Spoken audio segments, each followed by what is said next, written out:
Paulo. Timóteo, mas que grata surpresa! Entre, se acomode. O neto de Loide trazia ao ex-rabino muitas novidades confortadoras. Já havia instalado as duas senhoras na cidade, era portador de alguns recursos e falou-lhe do desenvolvimento da doutrina cristã na velha capital da Acaia. Uma notícia lhe foi, sobretudo, particularmente grata. É que Timóteo mencionava o encontro com Áquila e Prisca, aquelas duas criaturas que se lhe fizeram solidárias nas dificuldades extremas do deserto, trabalhavam agora em Corinto pela glória do Senhor. Alegrou-se íntima profundamente. Além das muitas razões pessoais que o chamavam a Acaia, isto é, as recordações indeléveis de Gesiel e Abigail, o desejo de abraçar o casal amigo foi também uma circunstância decisiva da sua partida imediata. O valoroso pregador saía de Atenas assaz abatido. O insucesso em face da cultura grega compelia-lhe o espírito indagador aos mais torturantes raciocínios. Começava a compreender a razão por que o mestre preferira a Galiléia com os seus cooperadores humildes e simples de coração. Entendia melhor o motivo da palavra franca do Cristo sobre a salvação e decifrava a sua predileção natural pelos desamparados da sorte. Timóteo notou-lhe a tristeza singular e debalde procurou convencê-lo da conveniência de seguir por mar, em vista das facilidades do Pireu. Ele fez questão de ir a pé, visitando os sítios isolados no percurso. Mas sinto-vos doente. Não será mais razoável descansardes? Lembrando os desalentos experimentados, o apóstolo acentuava. Enquanto pudermos trabalhar, há que esmarmos no trabalho um elixir para todos os males. Além do mais, é justo aproveitar o tempo e a oportunidade.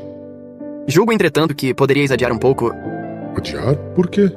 Sempre tive a convicção de que Deus tem pressa do serviço bem feito. Se isso constitui uma característica de nossas mesquinhas atividades nas coisas deste mundo, como adiar ou faltar com os deveres sagrados de nossa alma para com o Todo-Poderoso? O rapaz ponderou no acerto daquelas alegações e calou-se. Assim, venceram mais de 60 quilômetros com alguns dias de marcha e intervalos de prédicas. Nessa tarefa entre gente simples, Paulo de Tarso sentia-se mais feliz. Os homens do campo receberam a boa nova com maior alegria e compreensão.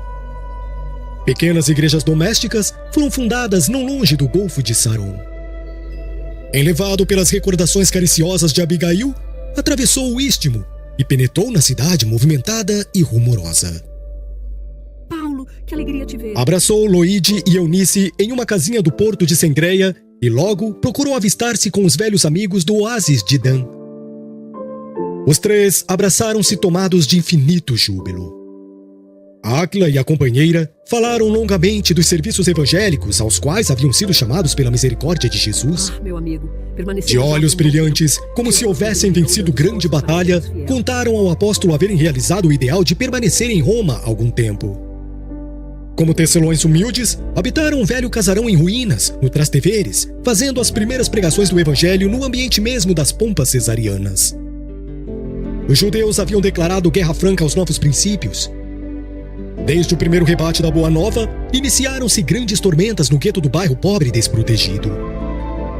Prisca relatou como um grupo de israelitas apaixonados lhe assaltaram o aposento à noite com instrumentos de flagelação e castigo.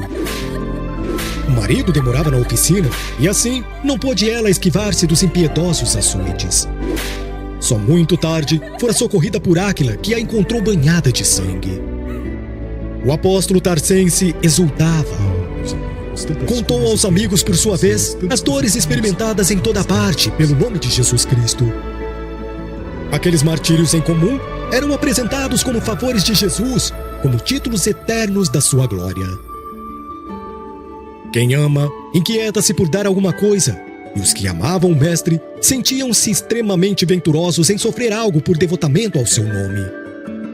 Desejoso de reintegrar-se na serenidade de suas realizações ativas e olvidando a frieza ateniense, Paulo comentou o projeto da fundação de uma igreja em Corinto, ao que Áquila e sua mulher se prontificaram para todos os serviços. Aceitando-lhes o oferecimento generoso, o ex-rabino passou a residir em sua companhia, ocupando-se diariamente do seu ofício. Corinto era uma sugestão permanente de lembranças queridas do seu coração. Sem comunicar aos amigos as reminiscências que lhe borbulhavam na alma sensível, procurou rever os sítios a que Abigail se referia sempre com enlevo. Com extremo cuidado, localizou a região onde deveria ter existido o pequeno sítio do velho Yokedeb, agora incorporado ao imenso acervo de propriedades dos herdeiros de Licínio Minúcio. Contemplou a velha prisão de onde a noiva pudera evadir-se para salvar-se dos celerados que lhe haviam assassinado o pai e escravizado o irmão. Meditou no porto de Sencreia, de onde Abigail partira um dia para conquistar-lhe o coração sob os desígnios superiores e imutáveis do Eterno. Paulo entregou-se de corpo e alma ao serviço rude. O labor ativo das mãos proporcionava-lhe brando esquecimento de Atenas. Compreendendo a necessidade de um período de calma, induzira Lucas a descansar em Troade, já que Timóteo e Silas haviam encontrado trabalho como caravaneiros. Antes, porém, de retomar as pregações, começaram a chegar a Corinto emissários de Tessalônica, de Bereia e de outros pontos da Macedônia onde fundara suas bem-amadas igrejas. Paulo, precisamos da sua ajuda. Estamos enfrentando um problema. Necessitamos de sua orientação. As comunidades tinham assuntos urgentes que requeriam delicadas intervenções da sua parte. Não sabemos como resolver. Sua ajuda é esperada. Sentindo-se em dificuldades para tudo atender com a presteza devida, chamou novamente Silas e Timóteo para a cooperação indispensável. Ambos, valendo-se das oportunidades da profissão, poderiam contribuir de maneira eficaz na solução dos problemas imprevistos. Confortado pelo concurso dos amigos, Paulo falou pela primeira vez na sinagoga. Sua palavra vibrante logrou êxito extraordinário. Judeus e gregos falaram de Jesus com entusiasmo. O tecelão foi convidado a prosseguir nos comentários religiosos semanalmente, mas, tão logo começou a abordar as relações existentes entre a lei e o evangelho, repontaram os atritos.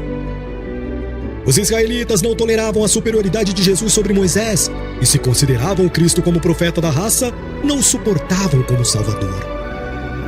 Paulo aceitou os desafios, mas não conseguiu demover os corações tão endurecidos. As discussões prolongaram-se por vários sábados seguidamente, até que um dia, quando o verbo inflamado e sincero do apóstolo zurzia os erros farisaicos com veemência, um dos chefes principais da sinagoga intima-o com aspereza. Cala-te, pau, orador impudente! A sinagoga tem tolerado teus embustes por verdadeiros prodígios de paciência, mas em nome da maioria, ordeno que te retires para sempre. Não queremos saber do teu Salvador, exterminado como os cães da cruz. Ouvindo as expressões tão desrespeitosas ao Cristo, o apóstolo sentiu os olhos úmidos, refletiu maduramente na situação e replicou. Até agora em Corinto, procurei dizer a verdade ao povo escolhido por Deus para o sagrado depósito da unidade divina. Mas, se não a aceitais desde hoje, procurarei os gentios. Caiam sobre vós mesmos as injustas maldições lançadas sobre o nome de Jesus Cristo. Alguns israelitas mais exaltados quiseram agredi-lo, provocando tumulto. Mas um romano de nome Tito Justo, presente à assembleia e que desde a primeira pregação sentira-se fortemente atraído pela poderosa personalidade do apóstolo, aproximou-se e estendeu-lhe os braços de amigo. Paulo pôde sair incólume do recinto, encaminhando-se para a residência do benfeitor, que pôs à sua disposição todos os elementos imprescindíveis à organização de uma igreja ativa. O tecelão estava jubiloso. Era a primeira conquista para uma fundação definitiva. Tito Justo, com o auxílio de todos os simpatizantes do Evangelho, adquiriu uma casa para início dos serviços religiosos. Áquila e Prisca foram os principais colaboradores, além de Loide e Eunice, para que se executassem os programas traçados por Paulo de acordo com a querida organização de Antioquia. A igreja de Corinto começou então a produzir os frutos mais ricos de espiritualidade. A cidade era famosa por sua devassidão, mas o apóstolo costumava dizer que dos pântanos nasciam muitas vezes os lírios mais belos. E como onde há muito pecado, há muito remorso e sofrimento, em identidade de circunstâncias. A comunidade cresceu dia a dia, reunindo os crentes mais diversos que chegavam ansiosos por abandonar aquela Babilônia incendiada pelos vícios. Com a presença de Paulo, a igreja de Corinto adquiria singular importância e quase diariamente chegavam emissários das regiões mais afastadas. Eram portadores da Galácia pedindo providências para as igrejas da Pisídia, companheiros de Icônio, de Listra, de Tessalônica, de Chipre, de Jerusalém. Em torno do apóstolo formou-se um pequeno colégio de seguidores, de companheiros permanentes que com ele cooperavam nos mínimos trabalhos. Paulo, entretanto, preocupava-se intensamente. Os assuntos eram tão urgentes quão variados. não podia olvidar o trabalho de sua manutenção, assumira compromissos pesados com os irmãos de Corinto, devia estar atento à coleta destinada a Jerusalém, não podia desprezar as comunidades anteriormente fundadas. Aos poucos, compreendeu que não bastava enviar emissários. Os pedidos choviam de todos os sítios por onde perambulara, levando as alvíceras da Boa Nova. Os irmãos, carinhosos e confiantes, contavam com a sua sinceridade e dedicação, compelindo-o a lutar intensamente. Sentindo-se incapaz de atender a todas as necessidades ao mesmo tempo, o abnegado discípulo do Evangelho, valendo-se um dia do silêncio da noite, quando a igreja se encontrava deserta, rogou a Jesus com lágrimas nos olhos não lhe faltasse com os socorros necessários ao cumprimento integral da tarefa. Terminada a oração, sentiu-se envolvido em branda claridade. Teve a impressão de que recebia a visita do Senhor. Genuflexo, experimentando indizível comoção, ouviu uma advertência serena e carinhosa. Não temas, prossegue ensinando a verdade e não te cales, porque estou contigo.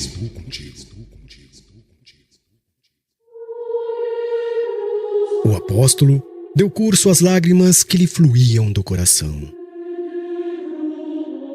Aquele cuidado amoroso de Jesus, aquela exortação em resposta ao seu apelo, penetravam-lhe a alma em ondas cariciosas. A alegria do momento dava para compensar todas as dores e padecimentos do caminho. Desejoso de aproveitar a sagrada inspiração do momento que fugia, pensou nas dificuldades para atender as várias igrejas fraternas. Tanto bastou para que a voz dulcíssima continuasse. Não te atormentes com as necessidades do serviço. É natural que não possas assistir pessoalmente a todos ao mesmo tempo, mas é possível a todos satisfazeres simultaneamente pelos poderes do Espírito.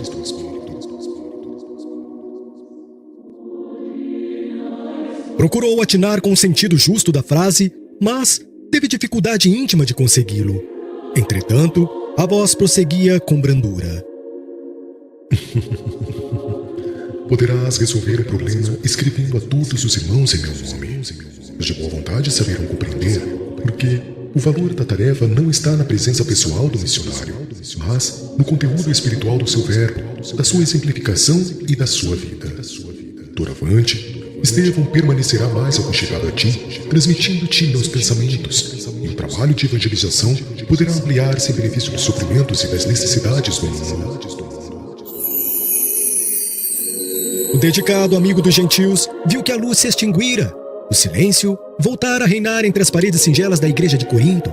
Mas, como se houvera sorvido a água divina das claridades eternas, conservava o espírito mergulhado em júbilo intraduzível. Recomeçaria o labor com mais afinco. Mandaria às comunidades mais distantes as notícias do Cristo. De fato, logo no dia seguinte, chegaram portadores de Tessalônica com notícias desagradabilíssimas. Os judeus haviam conseguido despertar na igreja novas e estranhas dúvidas e contendas. Timóteo corroborava com observações pessoais. Reclamavam a presença do apóstolo com urgência, mas este deliberou pôr em prática o alvitre do mestre e, recordando que Jesus lhe prometera associar Estevão à divina tarefa, julgou não dever atuar por si só e chamou Timóteo e Silas para redigir a primeira de suas famosas epístolas. Assim, começou o movimento dessas cartas imortais, cuja essência espiritual provinha da esfera do Cristo por intermédio da contribuição amorosa de Estevão, companheiro abnegado e fiel daquele que se havia arvorado na mocidade em primeiro perseguidor do cristianismo. Percebendo o elevado espírito de cooperação de todas as obras divinas, Paulo de Tarso nunca procurava escrever só, buscava cercar-se no momento dos companheiros mais dignos, socorria-se de suas inspirações, consciente de que o mensageiro de Jesus, quando não encontrasse no seu tono sentimental as possibilidades precisas para transmitir os desejos do Senhor, teria nos amigos instrumentos adequados. Desde então, as cartas amadas e célebres, tesouro de vibrações de um mundo superior, eram copiadas e sentidas em toda parte. E Paulo continuou a escrever sempre, ignorando, contudo, que aqueles documentos sublimes, escritos muitas vezes em hora de angústias extremas, não se destinavam a uma igreja particular, mas à cristandade universal. As epístolas lograram êxito rápido. Os irmãos as disputavam nos rincões mais humildes por seu conteúdo de consolações. E o próprio Simão Pedro, recebendo as primeiras cópias em Jerusalém, reuniu a comunidade e, lendo-as comovido, declarou que as cartas do convertido de Damasco deviam ser interpretadas como cartas do Cristo aos discípulos e seguidores, afirmando ainda que elas assinalavam um novo período luminoso na história do Evangelho. Altamente confortado, o ex-doutor da lei procurou enriquecer a igreja de Corinto de todas as experiências que trazia da instituição antioquiana. Os cristãos da cidade viviam em um oceano de júbilos indefiníveis. A igreja possuía seu departamento de assistência aos que necessitavam de pão, de vestuário, de remédios. Venerando as velhinhas, revezavam-se na tarefa santa de atender aos mais desfavorecidos. Diariamente, à noite, havia reuniões para comentar uma passagem da vida do Cristo. Em seguida, a pregação central e ao movimento das manifestações de cada um. Todos entravam em silêncio, a fim de ponderar o que recebiam do céu por meio do profetismo. Os não habituados ao dom das profecias possuíam faculdades curadoras, que eram aproveitadas a favor dos enfermos em uma sala próxima. O mediunismo evangelizado dos tempos modernos é o mesmo profetismo das igrejas apostólicas. Como acontecia por vezes em Antioquia, surgiam também ali pequeninas discussões a respeito de pontos mais difíceis de interpretação, que Paulo se apressava a acalmar, sem prejuízo da fraternidade edificadora. Ao fim dos trabalhos de cada noite, uma prece carinhosa e sincera assinalava um instante de repouso. A instituição progredia a olhos vistos. Alinhando-se à generosidade de Tito Justo, outros romanos de fortuna aproximaram-se do Evangelho, enriquecendo a organização de possibilidades novas. Os israelitas pobres encontravam na igreja um lar generoso, onde Deus se lhes manifestava em demonstrações de bondade, ao contrário das sinagogas, em cujo recinto, em vez de pão para a fome voraz, de bálsamo para as chagas do corpo e da alma, encontravam apenas a rispidez de preceitos tirânicos nos lábios de sacerdotes sem piedade. Irritados com o êxito inexcedível do empreendimento de Paulo de Tarso, que se demorava na cidade já por 1 ano e 6 meses, tendo fundado um verdadeiro e perfeito abrigo para os filhos do Calvário, os judeus de Corinto tramaram um movimento terrível de perseguição ao apóstolo. A sinagoga esvaziava-se. Era necessário extinguir a causa do seu desprestígio social. O ex-rabino de Jerusalém pagaria muito caro a audácia da propaganda do Messias Nazareno em detrimento de Moisés.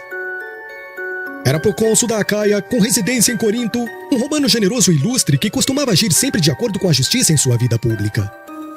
Irmão de Sêneca, Júlio Galho era homem de grande bondade e fina educação.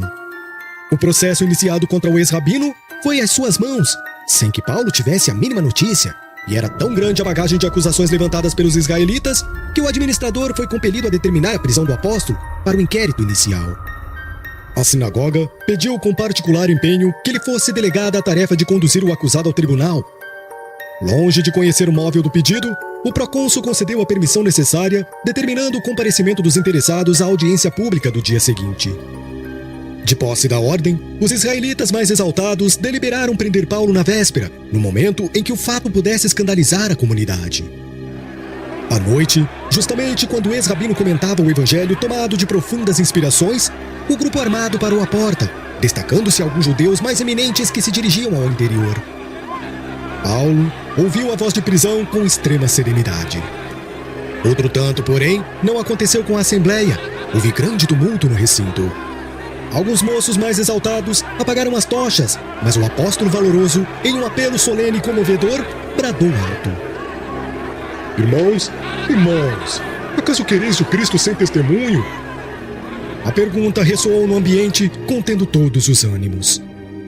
Sempre sereno, o ex-rabino ordenou que acendessem as luzes e, estendendo os pulsos para os judeus admirados, disse com acento inesquecível: Estou pronto. Um componente do grupo, despeitado com aquela superioridade espiritual, avançou e deu-lhe com os açoites em pleno rosto. Alguns cristãos protestaram.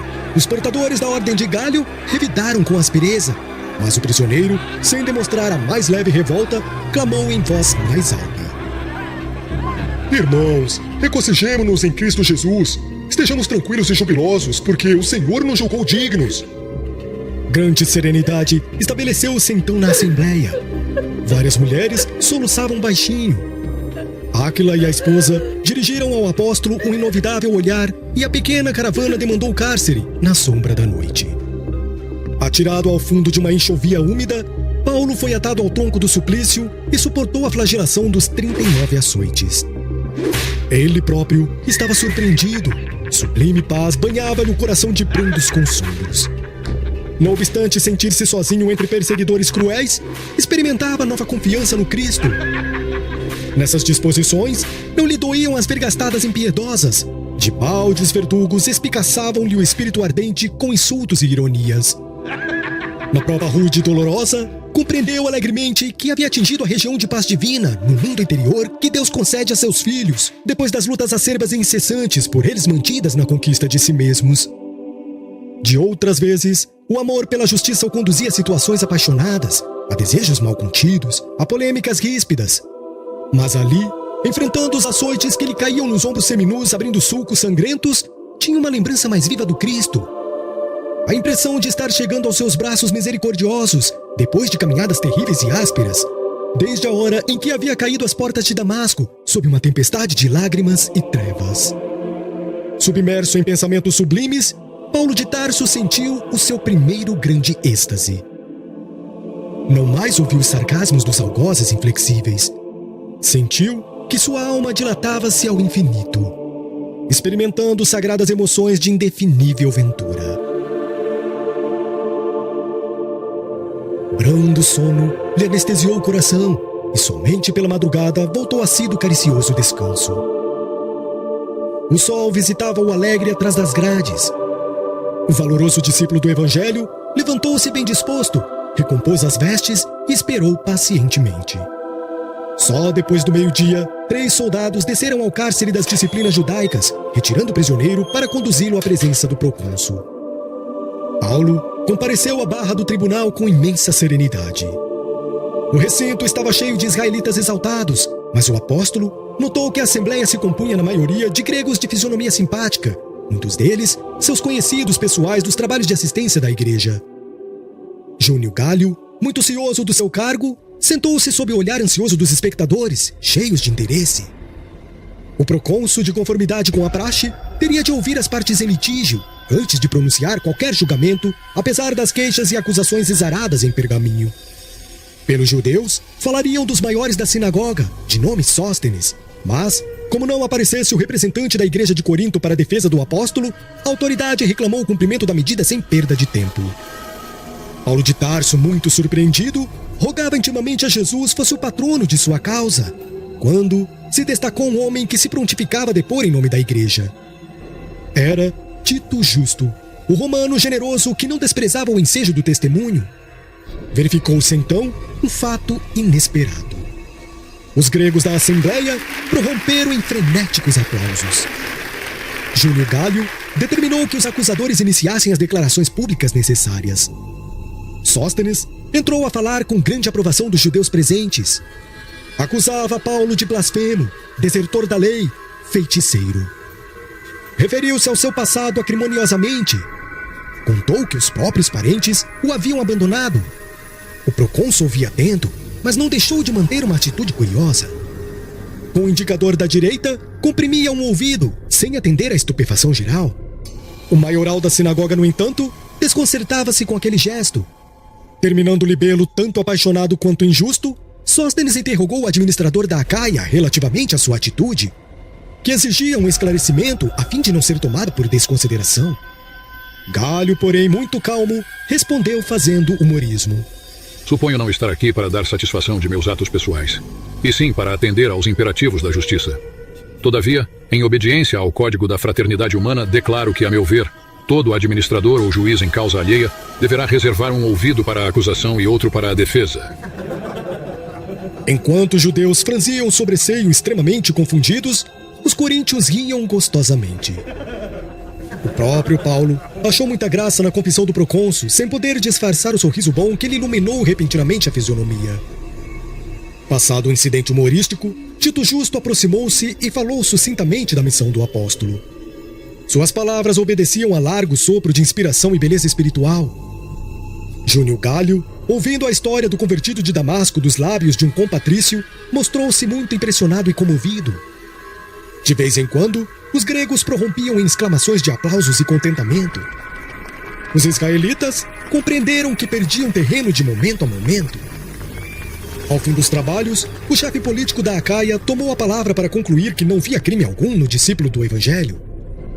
Que os judeus deviam, antes de qualquer acusação injusta, examinar a obra generosa da igreja de Corinto, porquanto, na sua opinião, não havia agravo dos princípios israelitas, que a só controvérsia de palavras não justificava violências, concluindo pela frivolidade das acusações e declarando não desejar a função de juiz em assunto daquela natureza. Cada conclusão formulada era ruidosamente aplaudida pelos coríntios. Quando Júlio Galho declarou que Paulo devia considerar-se em plena liberdade, os aplausos atingiram o delírio. Assim sendo, ratifico seja considerado o acusado plenamente livre. A autoridade recomendou que a retirada se fizesse em ordem, mas os gregos aguardaram a descida de Sóstenes e, quando surgiu a figura solene do mestre, atacaram sem piedade. Estabelecido enorme tumulto na escada longa que separava o tribunal da via pública, Tito Justo acercou-se aflito do procônsul e pediu que interviesse. Galho, entretanto, continuando a preparar-se para regressar a casa, dirigiu a Paulo um olhar de simpatia e acrescentou calmamente: Não nos preocupemos, os judeus estão muito habituados a esses tumultos. Se eu, como juiz, resguardei um ouvido, parece-me que Sóstenes deveria resguardar o corpo inteiro na qualidade de acusador. E demandou o interior do edifício em atitude impassível. Foi então que Paulo, surgindo no topo da escada, bradou: Irmãos, apaciguai-vos por amor ao Cristo! A exortação caiu em cheio sobre a turba numerosa e tumultuária. O efeito foi imediato. Cessaram os rumores e os impropérios. Os últimos contentores paralisaram os braços inquietos. O convertido de Damasco acorreu presuroso em socorrer Sóstenes, cujo rosto sangrava. O acusador implacável do dia foi conduzido à sua residência pelos cristãos de Corinto por atenderem aos apelos de Paulo com extremos cuidados. Grandemente despeitados com o insucesso, os israelitas da cidade maquinaram novas investidas. Mas o apóstolo, reunindo a comunidade do Evangelho, declarou que desejava partir para a Ásia a fim de atender a insistentes chamados de João na fundação definitiva da igreja de Éfeso. Os coríntios protestaram amistosamente, procurando retê-lo, mas o ex-rabino expôs com firmeza a conveniência da viagem, contando regressar muito em breve. Todos os cooperadores da igreja estavam desolados. Principalmente Febe, notável colaborador do seu esforço apostólico em Corinto, não conseguia ocultar as lágrimas do coração. O devotado discípulo de Jesus fez ver que a igreja estava fundada, solicitando apenas a continuidade de atenção e carinho dos companheiros. Não seria justo, a seu ver, enfrentar novamente a ira dos israelitas, parecendo-lhe razoável esperar o concurso do tempo para as realizações necessárias. Dentro de um mês, partiu em demanda de Éfeso, levando consigo Áquila e a esposa, que se dispuseram a acompanhá-lo. Despedindo-se da cidade, teve o pensamento voltado para o pretérito, para as esperanças de ventura terrestre que os anos haviam absorvido. Visitou os sítios onde Abigail e o irmão haviam brincado na infância, saturou-se de recordações suaves e inesquecíveis, e no porto de Cencreia, lembrando a partida da noiva bem-amada, rapou a cabeça, renovando os votos de fidelidade eterna, consoante os costumes populares da época. Depois da viagem difícil, repleta de incidentes penosos, Paulo e os companheiros chegaram ao ponto destinado. A igreja de Éfeso enfrentava problemas torturantes. João lutava seriamente para que o esforço evangélico não degenerasse em polêmicas estéreis. No entanto, os tecelões chegados de Corinto deram-lhe mão forte na cooperação imprescindível. Em meio das acaloradas discussões que manteve com os judeus na sinagoga, o ex-rabino não olvidou certas realizações sentimentais que almejava desde muito. Com delicadeza extrema, visitou a mãe de Jesus na sua casinha singela que dava para o mar. Impressionou-se fortemente com a humildade daquela criatura simples e amorosa que mais se assemelhava a um anjo vestido de mulher. Paulo de Tarso interessou-se pelas suas narrativas cariciosas a respeito da noite do nascimento do Mestre, gravou no íntimo suas divinas impressões e prometeu voltar na primeira oportunidade, a fim de recolher os dados indispensáveis ao Evangelho que pretendia escrever para os cristãos do futuro. Maria colocou-se à disposição com grande alegria. O apóstolo, entretanto, depois de cooperar algum tempo na consolidação da igreja, considerando que Áquila e Prisca se encontravam bem instalados e satisfeitos, resolveu partir, buscando novos rumos. De balde, os irmãos procuraram dissuadi-lo, rogando ficasse na cidade por mais tempo. Prometendo regressar logo que as circunstâncias permitissem, alegou que precisava ir a Jerusalém, levar a Simão Pedro o fruto da coleta de anos consecutivos nos lugares que percorrera. O filho de Zebedeu, que conhecia o projeto antigo, deu-lhe razão para empreender a viagem sem mais demora. Como já se encontrassem novamente a seu lado, Silas e Timóteo fizeram-lhe companhia nessa nova excursão. Por meio de enormes dificuldades, mas pregando sempre a boa nova com verdadeiro entusiasmo devocional, chegaram ao porto de Cesareia, onde permaneceram alguns dias, instruindo os interessados no conhecimento do Evangelho. Dali, dirigiram-se a pé para Jerusalém, distribuindo consolações e curas ao longo do caminho. Chegados à capital do judaísmo, o ex-pescador de Cafarnaum recebeu-os com júbilos inexcedíveis. Simão Pedro apresentava grande abatimento físico em virtude das lutas terríveis e incessantes para que a igreja suportasse sem maiores abalos as tempestades primitivas. Seus olhos, porém, guardavam a mesma serenidade característica dos discípulos fiéis. Paulo entregou-lhe alegremente a pequena fortuna, cuja aplicação iria assegurar maior independência à instituição de Jerusalém para o desenvolvimento justo da obra do Cristo. Pedro agradeceu comovido e abraçou-o com lágrimas. Os pobres, órfãos, os velhos desamparados e convalescentes teriam doravante uma escola abençoada de trabalho santificante. Pedro notou que o ex-rabino também estava quebrado de corpo, muito magro, muito pálido, cabelos já grisalhos, tudo nele denunciava a intensidade das lutas empenhadas. As mãos e o rosto estavam cheios de cicatrizes.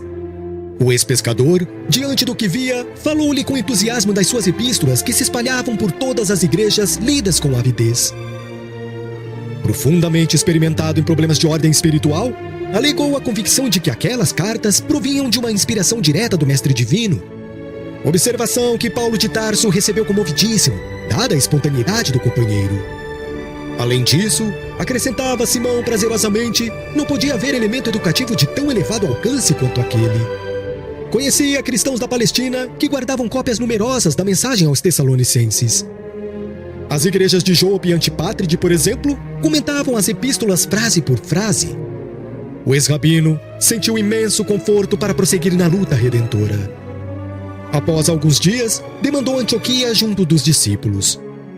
Descansou algum tempo junto dos companheiros bem-amados, mas sua poderosa capacidade de trabalho não permitia maiores intermitências de repouso. Nessa época, não passava semana que não recebesse representações de diversas igrejas dos pontos mais distantes. Antioquia da Pisídia sumariava dificuldades, Icônio reclamava novas visitas, Bereia rogava providências, Corinto carecia esclarecimentos, Colossos insistiam por sua presença breve. Paulo de Tarso, valendo-se dos companheiros da ocasião, enviava-lhes letras novas, a todos atendendo com maior carinho. Em tais circunstâncias, nunca mais o apóstolo dos gentios esteve só na tarefa evangelizadora. Sempre assistido por discípulos numerosos, suas epístolas ficaram para os cristãos do futuro, estão, em sua maioria, repletas de referências pessoais, suaves e doces. Terminando o estágio em Antioquia, voltou ao berço natal, aí falando das verdades eternas e conseguindo despertar grande número de tarcenses para as realidades do Evangelho. Em seguida, internou-se de novo pelas alturas do Tauro, visitou as comunidades de toda a Galácia e Frígia, levando o ânimo dos companheiros de fé, no que empregou elevada percentagem de tempo. Nesse afã incansável e incessante, conseguiu arregimentar novos discípulos para Jesus, distribuindo grandes benefícios em todos os recantos iluminados pela sua palavra edificante, porque também ilustrada em fatos. Em toda a parte, lutas sem tréguas, alegrias e dores, angústias e amarguras do mundo que não chegavam a lhe arrefecer as esperanças nas promessas de Jesus. De um lado, eram os israelitas rigorosos, inimigos ferrenhos e declarados do Salvador. Do outro, os cristãos indecisos, vacilando entre as conveniências pessoais e as falsas interpretações. O missionário tarcense, no entanto, conhecendo que o discípulo sincero terá de experimentar as sensações da porta estreita todos os dias, nunca se deixou empolgar pelo desânimo, renovando a cada hora o propósito de tudo suportar, agir, fazer e edificar pelo Evangelho inteiramente entregue a Jesus Cristo.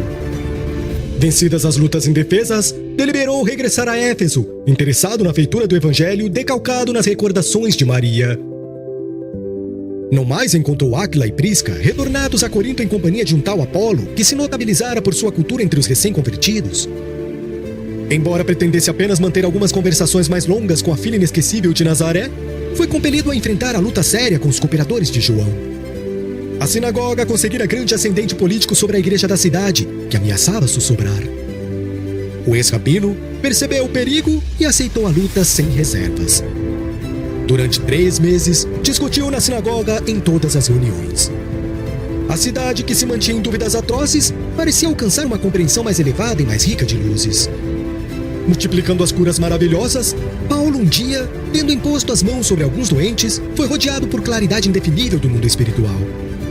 As vozes santificadas que se manifestavam em Jerusalém e Antioquia falaram na praça pública. Esse fato teve enorme repercussão e deu maior autoridade aos argumentos do apóstolo em contradita aos judeus. Em Éfeso, não se falara outra coisa. O ex-rabino fora elevado ao apogeu da consideração de um dia para o outro. Os israelitas perdiam terreno em toda a linha. O tecelão valeu-se do ensejo para alcançar raízes evangélicas mais fundas no coração. Secundando o esforço de João, procurou instalar na igreja os serviços de assistência aos mais desfavorecidos da fortuna. A instituição enriquecia-se de valores espirituais. Compreendendo a importância da organização de Éfeso para toda a Ásia, Paulo de Tarso deliberou prolongar ali a sua permanência. Vieram discípulos de Macedônia. Áquila e a esposa tinham regressados de Corinto. Timóteo, Silas e Tito cooperavam ativamente visitando as fundações cristãs já estabelecidas. Assim, vigorosamente auxiliado, o generoso apóstolo multiplicava as curas e os benefícios em nome do Senhor. Trabalhando pela vitória dos princípios do Mestre, fez que muitos abandonassem crendices e superstições perigosas para se entregarem aos braços amorosos do Cristo. Esse ritmo de trabalho fecundo perdurava há mais de 2 anos, quando surgiu um acontecimento de vasta repercussão entre os efésios. A cidade voltava a um culto especial à deusa Diana. Pequeninas estátuas, imagens fragmentadas da divindade mitológica surgiam em todos os cantos, bem como nos adornos da população. A pregação de Paulo, entretanto, modificara as preferências do povo. Quase ninguém se interessava mais pela aquisição das imagens da deusa. Esse culto, porém, era tão lucrativo que os ouvires da época, chefiados por um artífice de nome Demétrio, iniciaram veemente protesto perante as autoridades competentes. Os prejudicados alegavam que a campanha do apóstolo aniquilava as melhores tradições populares da cidade notável e florescente. O culto a Diana vinha dos antepassados e merecia mais respeito. Além disso, toda uma classe de homens válidos ficava sem trabalho. Demétrio movimentou-se, os ouvires reuniram-se e pagaram amotinadores. Sabiam que Paulo falaria no teatro naquela mesma noite e sucedeu às combinações definitivas. Pagos pelos artífices, os maliciosos começaram a espalhar boatos entre os mais crédulos. Insinuavam que o ex-rabino preparava-se para arrombar o templo de Diana a fim de queimar os objetos do culto. Acrescentavam que a malta iconoclasta sairia do teatro para executar o projeto sinistro. Irritaram-se os ânimos. O plano de Demétrio calava fundo na imaginação dos mais simplórios. Ao entardecer, grande massa popular postou-se na vasta praça em atitude expectante. A noite fechou. A multidão crescia sempre. Ao acenderem-se no teatro as primeiras luzes, os ouvires acreditaram que o apóstolo lá estivesse. Com imprecações e gestos ameaçadores, a multidão avançou em furiosa grita, mas somente Gaio e Aristarco, irmãos da Macedônia, ali se encontravam preparando o ambiente das pregações da noite. Ambos foram presos pelos exaltados. Verificando a ausência do ex-rabino, a massa inconsciente encaminhou-se para a tenda de Áquila e Prisca. Paulo, no entanto, lá não estava. A oficina singela do casal cristão foi totalmente desmantelada a golpes impiedosos. Teares quebrados, peças de couro atiradas à rua furiosamente. Por fim, o casal foi preso sob os apupos da turba exacerbada. A notícia espalhou-se com extrema rapidez. A coluna revolucionária arrebanhava aderentes em todas as ruas, dado o seu caráter festivo. De balde acorreram soldados para conter a multidão. Os maiores esforços tornavam-se inúteis. De vez em quando, Demétrio assomava uma tribuna improvisada e dirigia-se ao povo envenenando os ânimos. Não podemos deixar que Diana, nossa deusa maior da cidade, seja desclassificada por um bando de forasteiros com crenças absurdas. Recolhido à residência de um amigo, Paulo de Tarso inteirou-se dos fatos graves que se desenrolavam por sua causa. Seu primeiro impulso foi seguir logo ao encontro dos companheiros capturados para libertá-los, mas os irmãos impediram-lhe a saída. Essa noite dolorosa ficaria inesquecível em sua vida. Ao longe ouvia-se a gritaria estentórica. O apóstolo, porém, constrangido à força pelos companheiros, teve que desistir de esclarecer a massa popular na praça pública. Somente muito tarde, o escrivão da cidade conseguiu falar ao povo, concitando-o a levar a causa a juízo, abandonando o louco propósito de fazer justiça pelas próprias mãos. A assembleia dispersou-se pouco antes da meia-noite, mas só atendeu a autoridade depois de ver Gaio, Aristarco e o casal de tecelões trancafiados na enxovia. No dia seguinte, o generoso apóstolo dos gentios foi em companhia de João observar os destroços da tenda de Áquila. Tudo em frangalhos na via pública. Paulo refletiu com imensa mágoa nos amigos presos e falou ao filho de Zebedeu com os olhos mareados de lágrimas. Ah, como tudo isso me contrista. Áquila e Prisca têm sido meus companheiros de luta desde as primeiras horas da minha conversão a Jesus. Por eles, devia eu sofrer tudo, pelo muito amor que lhes devo. Assim, não julgo razoável que sofram por minha causa. A causa é do Cristo, respondeu João com acerto. O ex-rabino pareceu confortar-se com a observação e sentenciou. Ah, sim, o mestre nos consolará. E depois de concentrar-se longamente, murmurou. Estamos em lutas incessantes na Ásia há mais de 20 anos. Agora preciso retirar-me de Jônia sem demora. Os golpes vieram de todos os lados. Pelo bem que desejamos, fazem-nos todo o mal que podem. De nós se não trouxéssemos as marcas do Cristo Jesus. O pregador, tão valoroso, tão desassombrado e resistente, chorava. João percebeu, contemplou-lhe os cabelos prematuramente encanecidos e procurou desviar o assunto. Não te vás por enquanto. Ainda és necessário aqui. É possível. A revolução dos artífices continuaria. Todos os irmãos pagariam caro a minha companhia. Mas não pretendes escrever o Evangelho consoante as recordações de Maria? É verdade. Entretanto, é forçoso partir. Caso não mais volte, enviarei um companheiro para colher as devidas anotações. Contudo, poderias ficar conosco. O tecelão de Tarso fitou o companheiro com tranquilidade e explicou em atitude humilde. Talvez esteja enganado. Nasci para uma luta sem tréguas que deverá prevalecer até o fim dos meus dias. Antes de encontrar as luzes do Evangelho, errei criminosamente, embora com sincero desejo de servir a Deus. Fracassei muito cedo na esperança de um lar. Tornei-me odiado de todos, até que o Senhor se compadecesse de minha situação miserável, chamando-me às portas de Damasco. Então, estabeleceu-se um abismo entre minha alma e o passado. Abandonado pelos amigos da infância, tive de procurar o deserto e recomeçar a vida. Da tribuna do Sinédrio, regressei ao tear pesado e rústico. Quando voltei a Jerusalém, o judaísmo considerou-me doente e mentiroso. Em Tarso, experimentei o abandono dos parentes mais caros. Em seguida, recomecei em Antioquia a tarefa que me conduzia ao serviço de Deus. Desde então, trabalhei sem descanso, porque muitos séculos de serviço não dariam para pagar o quanto devo ao cristianismo. E saí às pregações. Peregrinei por diversas cidades, visitei centenas de aldeias, mas de nenhum lugar me retirei sem luta áspera. Sempre saí pela porta do cárcere, pelo apedrejamento, pelo golpe dos açoites. Nas viagens por mar, já experimentei um naufrágio mais de uma vez. Nem mesmo no bojo estreito de uma embarcação tenho podido evitar a luta. Mas Jesus me tem ensinado a sabedoria da paz interior, em perfeita comunhão de seu amor. Essas palavras eram ditas em tom de humildade tão sincera que o filho de Zebedeu não conseguia esconder sua admiração. És feliz, Paulo, porque entendeste o programa de Jesus a teu respeito. Não te doa a recordação dos martírios sofridos, porque o Mestre foi compelido a retirar-se do mundo pelos tormentos da cruz. Regozijemo-nos com as prisões e sofrimentos. Se o Cristo partiu sangrando em feridas tão dolorosas, não temos o direito de acompanhá-lo sem cicatrizes.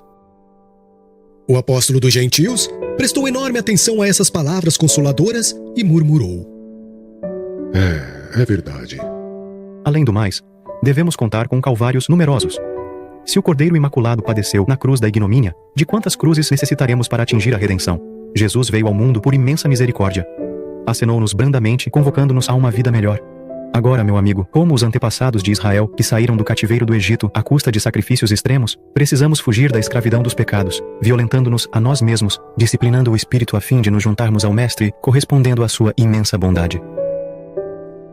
Paulo meneou a cabeça pensativo e acentuou: Desde que o Senhor se dignou convocar-me ao serviço do Evangelho, não tenho meditado em outra coisa. Nesse ritmo cordial, conversaram muito tempo, até que o apóstolo dos gentios concluiu mais confortado. O que de tudo concluo é que minha tarefa no Oriente está finda. O espírito de serviço exige que me vá além. Tenho a esperança de pregar o Evangelho do Reino em Roma, na Espanha e entre os povos menos conhecidos. Seu olhar estava cheio de visões gloriosas, e João murmurou humildemente: Deus abençoará os teus caminhos. Demorou-se ainda em Éfeso, movimentando os melhores empenhos a favor dos prisioneiros. Conseguida a liberdade dos detentos, resolveu deixar Jônia dentro do menor prazo possível. Estava, porém, profundamente abatido. Dir-se-ia que as últimas lutas haviam cooperado no desmantelo de suas melhores energias. Acompanhado de alguns amigos, dirigiu-se para Troade, onde se demorou alguns dias edificando os irmãos na fé. A fadiga, entretanto, acentuava-se cada vez mais. As preocupações enervaram-no. Experimentava no íntimo profunda desolação que a insônia agravava dia a dia. Paulo, que nunca esquecera a ternura dos irmãos de Filipos, deliberou então procurar ali um abrigo, ansioso de repousar alguns momentos. O apóstolo foi acolhido com inequívocas provas de carinho e consideração. As crianças da instituição desdobraram-se em demonstrações de afetuosa ternura. Outra agradável surpresa ali o esperava. Lucas encontrava-se acidentalmente na cidade e foi abraçá-lo. Esse encontro reanimou-lhe o ânimo abatido. Avistando-se com o amigo, o médico alarmou-se. Paulo pareceu-lhe extremamente debilitado, triste, não obstante a fé inabalável que lhe nutria o coração e transbordava dos lábios. Explicou que estivera doente, que muito sofrera nas últimas pregações de Éfeso, que estava sozinho em Filipos depois do regresso de alguns amigos que o haviam acompanhado, que os colaboradores mais fiéis haviam partido para Corinto, onde o aguardavam.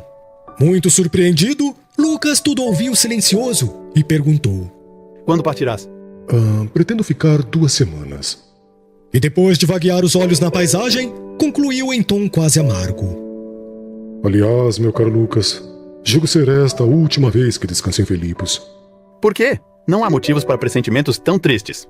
Paulo notou a preocupação do amigo e apressou-se a desfazer-lhe as primeiras impressões. Suponho que terei de partir para o Ocidente. Muito bem, vou ultimar os assuntos que aqui me trouxeram e irei contigo a Corinto. O apóstolo alegrou-se, rejubilava-se com a presença de um companheiro dos mais dedicados. Lucas também estava satisfeito com a possibilidade de assisti-lo na viagem. Com grande esforço, procurava dissimular a penosa impressão que a saúde do apóstolo lhe causara. Magríssimo, rosto pálido, olhos encovados, o ex-rabino dava a impressão de profunda miséria orgânica. O médico, no entanto, fez o possível por ocultar suas dolorosas conjecturas. Como de hábito, Paulo de Tarso, durante a viagem até Corinto, falou do projeto de chegar a Roma para levar à capital do império a mensagem do amor do Cristo Jesus. A companhia de Lucas, a mudança das paisagens revigoravam-lhe as forças físicas. O próprio médico estava surpreendido com a reação natural daquele homem de vontade poderosa. Pelo caminho, por intermédio das pregações ocasionais de um longo itinerário, juntaram-se-lhes alguns companheiros mais devotados.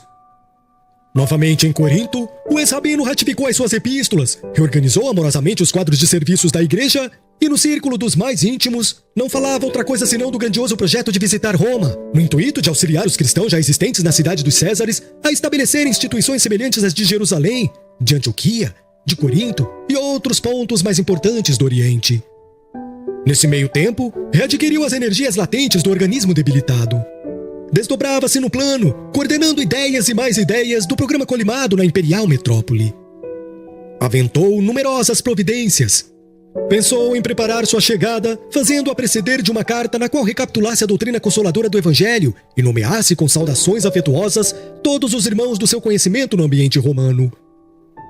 Áquila e Prisca tinham voltado de Éfeso para a capital do Império, no intuito de recomeçar a vida. Seriam auxiliares diletos. Para esse fim, Paulo empregou alguns dias na redação do célebre documento, concluindo com uma carga de saudações particulares e extensas.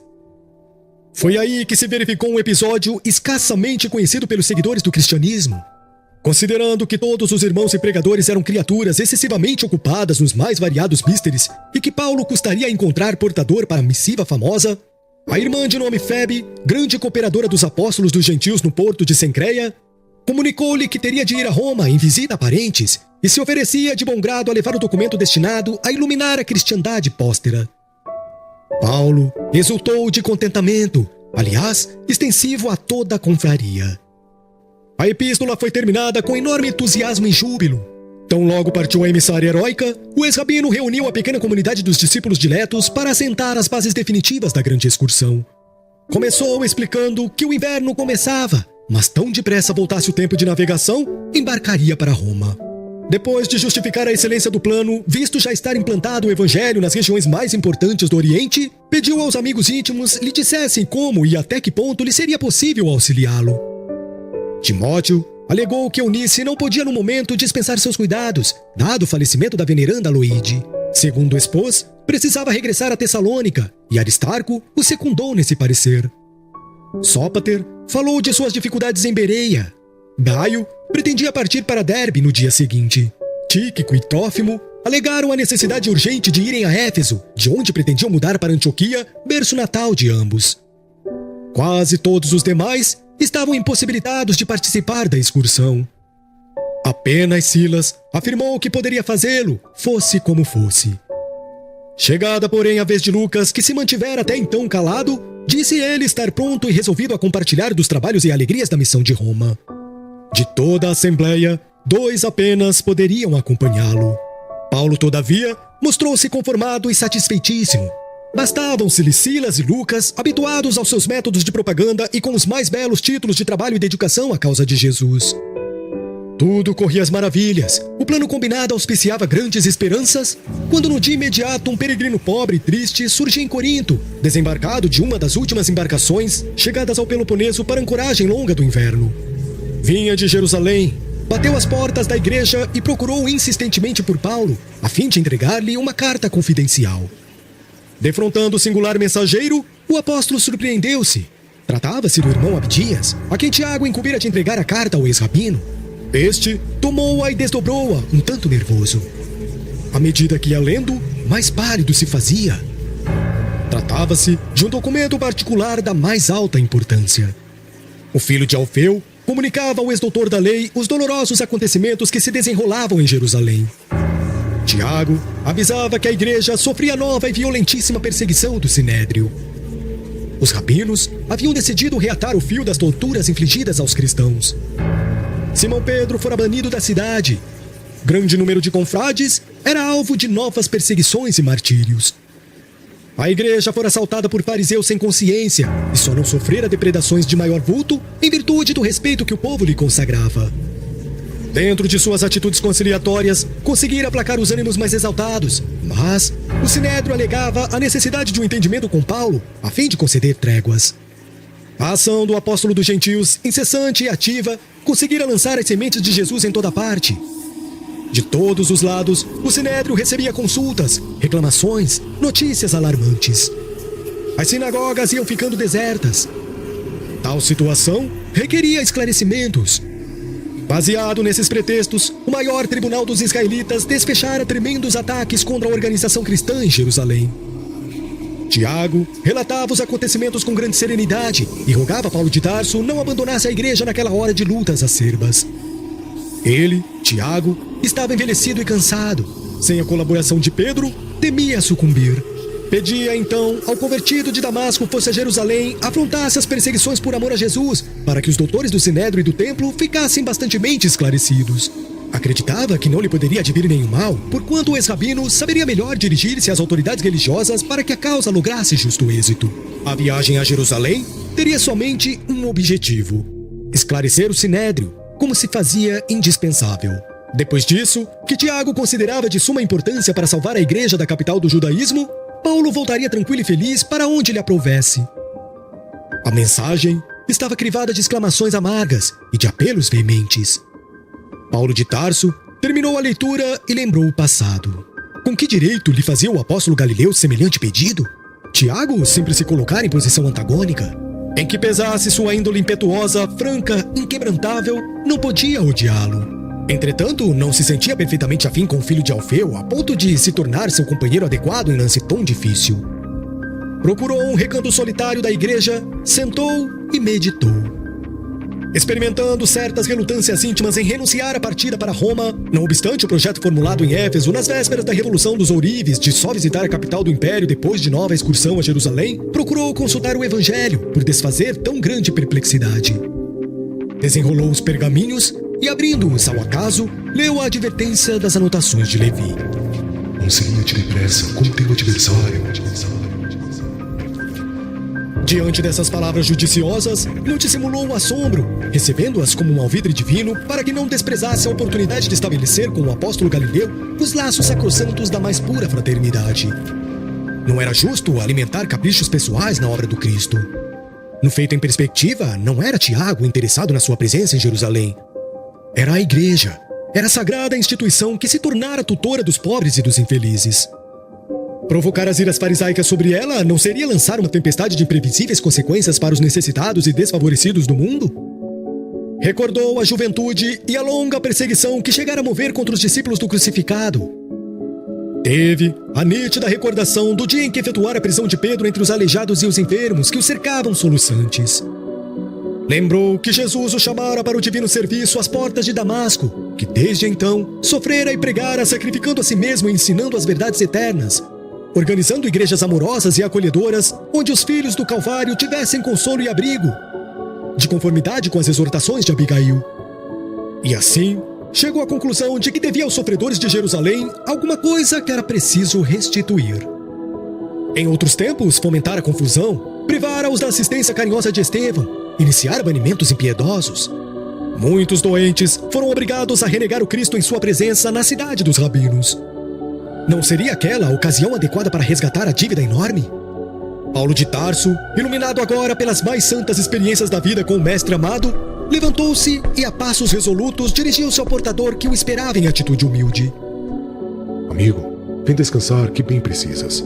Levarás a resposta em breves dias. Ireis a Jerusalém? Interrogou Abdias com certa ansiedade, como se conhecesse a importância do assunto. Sim, irei. O emissário foi tratado com todo carinho. Paulo procurou ouvir-lhe as impressões pessoais sobre a perseguição novamente desfechada contra os discípulos do Cristo. Buscou firmar ideias sobre o que competia fazer, mas não conseguia furtar-se a certas preocupações imperiosas e aparentemente insolúveis. Como proceder em Jerusalém? Que espécie de esclarecimentos deveria prestar aos rabinos do Sinédrio?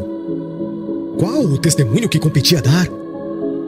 Grandemente apreensivo, adormeceu aquela noite, depois de pensamentos torturantes e exaustivos.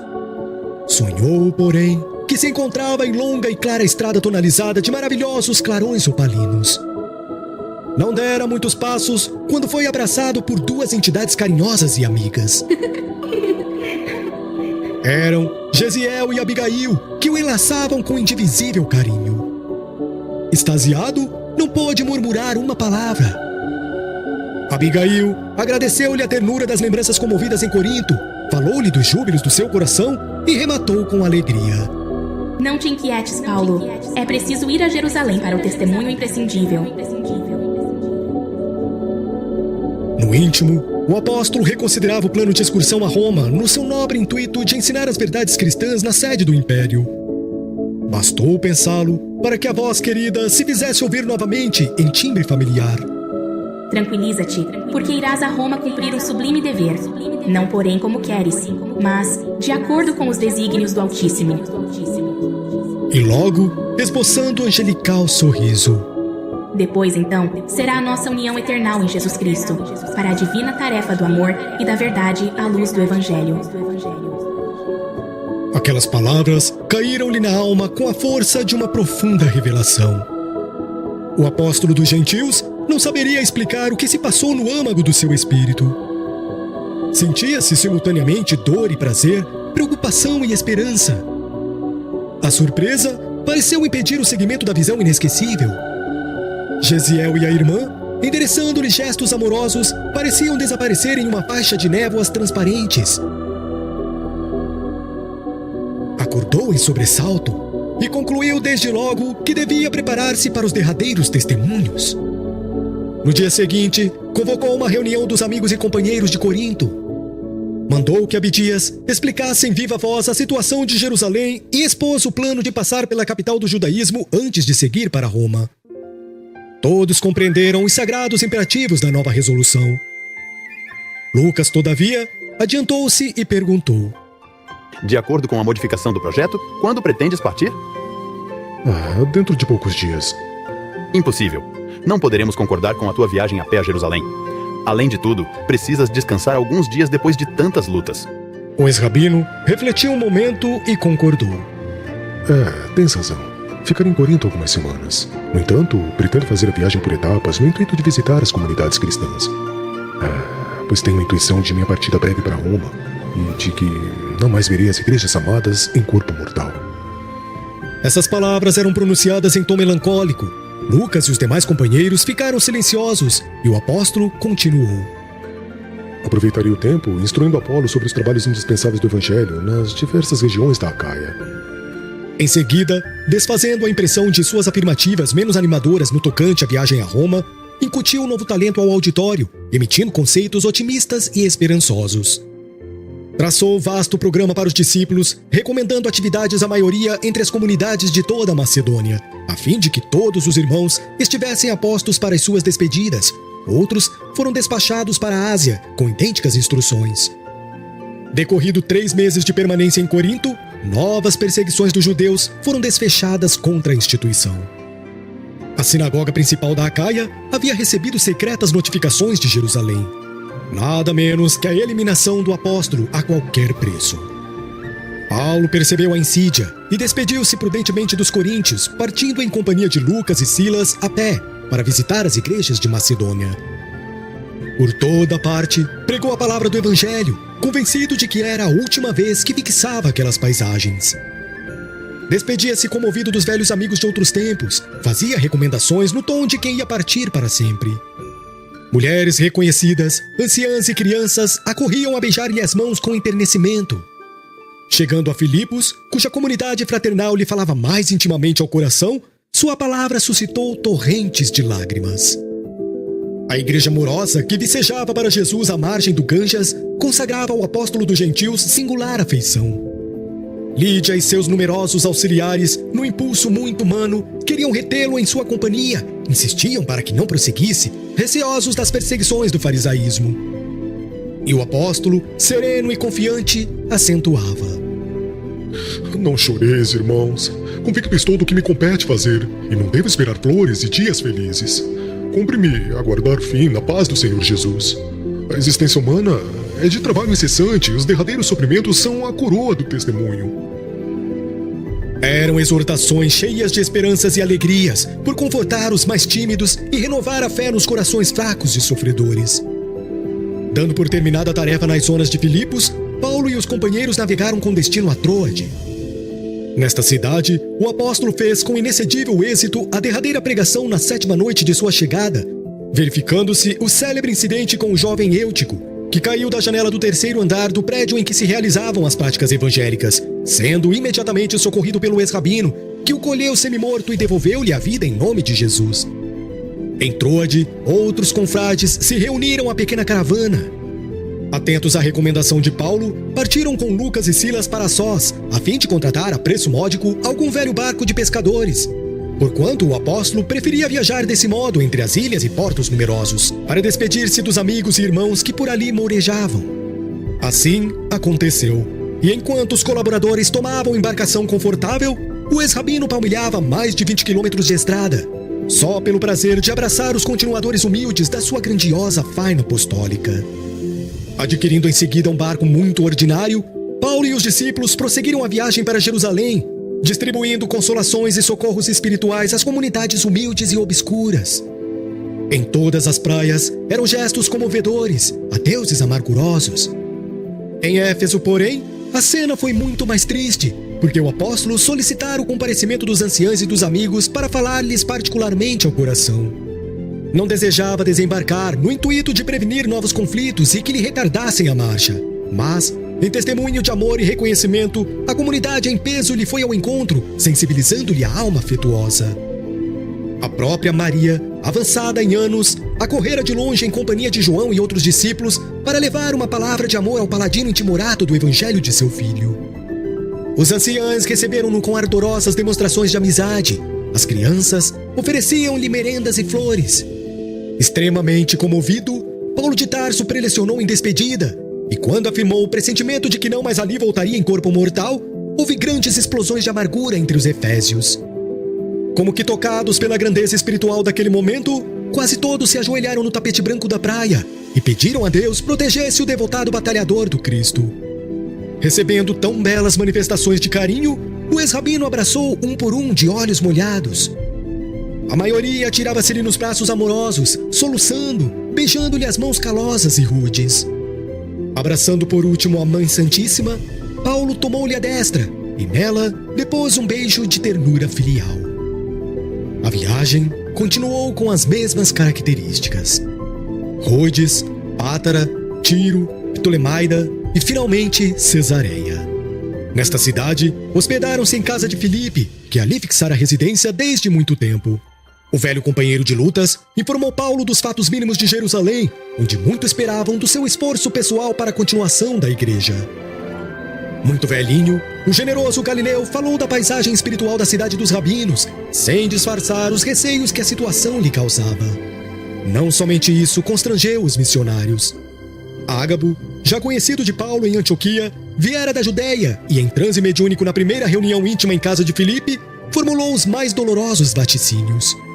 As perspectivas eram tão sombrias que o próprio Lucas chorou. Os amigos rogaram a Paulo de Tarso que não partisse. Seria preferível a liberdade e a vida em benefício da causa. Ele, porém, sempre disposto e resoluto, referiu-se ao evangelho, comentou a passagem em que o mestre profetizava os martírios que o aguardavam na cruz e concluía arrebatadamente: Por que choramos magoando o coração? Os seguidores do Cristo devem estar prontos para tudo. Por mim, estou disposto a dar testemunho, ainda que tenha de morrer em Jerusalém pelo nome do Senhor Jesus.